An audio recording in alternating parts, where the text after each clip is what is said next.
கிறிஸ்துவுக்குள் அன்பான கர்த்தருடைய பிள்ளைகளை, இன்றைய வேத வசனமும் ஜெபமும் ஒவ்வொரு நாளும் ஒவ்வொரு வசனத்தை குறித்து நம்ம தியானித்து பேசி கொண்டிருக்கிறோம். இந்த நாளிலும் பிரசங்கி புஸ்தகம் 3ஆம் அதிகாரம் 8ஆம் வசனம்.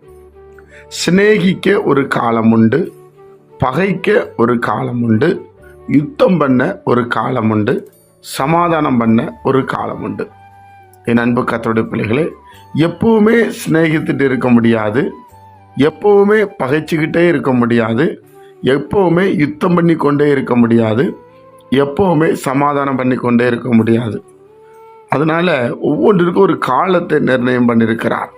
நேற்று சண்டை போட்டவங்க இன்றைக்கி சமாதானமாகிடலாம், நேற்று சிநேகித்தவங்க இன்றைக்கி பகைஞனாக மாறலாம்.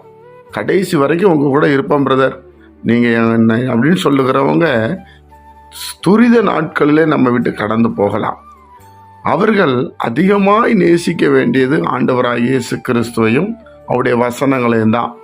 அதுதான் நிலைத்திருக்கும். அதனால தான் 3 நிலைத்திருக்கும். வேதம் சொல்லுது, விசுவாசம், நம்பிக்கை, அன்பு. இதில் அன்பே பெரியது என்று அப்போஸ்தலனாகிய பவுல் எழுதியிருப்பார். தேவனுடைய பிள்ளைகளே, அப்போ இன்னைக்கு சிநேகிச்சாங்க, நேற்று பகைச்சாங்க, இன்னைக்கு சிநேகிக்கிறாங்கன்னா அது கொடுக்கப்பட்ட காலம். சிநேகிக்கும் போது நீங்கள் சிநேகிச்சுக்கிடணும், பகைக்கும் போது நீங்கள் கொஞ்சம் அமைதியாக இருந்துக்கிடணும், யுத்தம் பண்ணும்போது அமைதியாக இருந்துக்கிடணும், சமாதானம் பண்ணும்போது சமாதானம் ஆயிடணும். ஏன்னா மனுஷர்கள் ஒவ்வொரு நாளும் ஒவ்வொரு மைண்ட் செட்டில் இருப்பாங்க. பணம் இருக்கும்போது ஒன்று பேசுவாங்க, பணம் இல்லைன்னா ஒன்று பேசுவாங்க. அவங்க உடம்பு நல்லா இருந்தால் நல்லா சிரிப்பாங்க, அவங்க சரீரத்தில் ஒரு பலவீனம் வந்தால் முகத்தை காட்டுவாங்க. இதுதான் மனுஷனுடைய சுவாபம். தேவனுடைய பிள்ளைகளை இதை தேவன் அறிந்திருக்கிறார். அதனால் நாம் நம்ம இடத்துல பழகிறவங்களிடத்துல சில காரியங்கள் இருக்கும், அதெல்லாம் நம்ம கவனமாய் நம்ம நடக்க வேண்டும் என்று கர்த்தர் விரும்புகிறார். எப்போவுமே சண்டை போட்டுக்கிட்டே இருந்தால் அந்த குடும்பம் விளங்காது, இந்த குடும்பம் சந்தோஷமாக இருக்காது. என்னுடைய பிள்ளைகளே, சில நேரத்தில் சாதாரணமானவங்க கூட கோபத்தில் எழும்பிடுவாங்க, சமாதானமாக இருக்க முடியாது. இயேசு கிறிஸ்துவுக்கு கோபம் வந்துருச்சு பாருங்க. அந்த சர்ச்சுக்குள்ளே வியாபாரம் பண்ணோன்னே கோபம் வந்துருச்சு. அவர் ஒரு சாந்த சொருபி, இரக்கமுள்ளவர், நீடிய சாந்தமுள்ள தெய்வம். அவருக்கே தப்பு பண்ணும்போது கோபம் வந்துட்டு.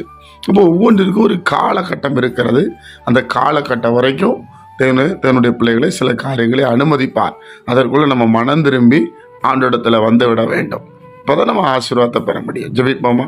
பரிசுத்த பிதாவே, உடைய குமாரன் இயேசுவின் நாமத்தில் வருகிறப்பா, உங்கள் வசனத்தை பேசி கொண்டிருப்பது எத்தனை சந்தோஷம் ஆண்டவரே. கேட்கிற ஒவ்வொரு பிள்ளைகளையும் பரலோக ராஜ்யத்தை பெற்றுக்கொள்ளவும், ஆண்டவரே, பரலோக ராஜ்யத்தில் வாழக்கூடிய கிருபைகளை எங்களுக்கு தரும்படி ஜெபிக்கிறோம். கேட்கிற ஒவ்வொருவரையும் ஆசீர்வதி, இயேசுவின் மூலம் பிதாவே, ஆமென்.